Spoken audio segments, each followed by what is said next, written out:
сахабалар сұрайды ғой, Алланың іші көркем мінез деп айта бер. Не ол көркем мінез деген кезде айтпай ма, я? Көркем мінез деген деді, бармағанға баруың деді. Үзгенді жалғап тастауың деді. Үзіп тастаймыз ғой кейде. Вообще араласпаймын бұдан кейін онымен дейді. Болмайды ол. Бұл көрмегенім өмір бақи сен болсын дейді. Көр сен оны барып иншалла. Кімде кім үзсе дейді пайғамбар саллаллаху алейхи вассалам, Алла одан рахымын үзіп тастайды дейді. Досыңнан, бауырыңнан, ағайыныңнан, көршіңнен барды келдені үздің бе, Алланың рахымы сізден үзіліп қалады, құрметті жамағат. Міне көркем мінез деген осы, үзгенге жалғауың деді пайғамбар саллаллаху алейхи вассалам. Бермегенге беруің деді. Ал керек па, ең қиыны осы. Ол берген жоқ бұл. Неге мен берем?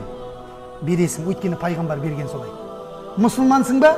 Жүрегіңді тазалап жүрген пайғамбардың сүннетімен, пайғамбардың сүннетімен жүресің ба, онда бересің сен. Көрдіңіз ба? Және не деді? Зұлымдық жасағанды кешіруің деді пайғамбар саллаллаху алейхи вассалам. Міне, 3 сипат көркем мінездіктің шыңын көрсетеді. Кімде мына 3 сипат болса, ол иншалла пайғамбардың жанында, жәннатта дастарханда отырады. Қасында Омар бар, Абу Бәкір бар, ана пайғамбарлар бар. Барлығына Алланың рахымы болсын, разылығы болсын.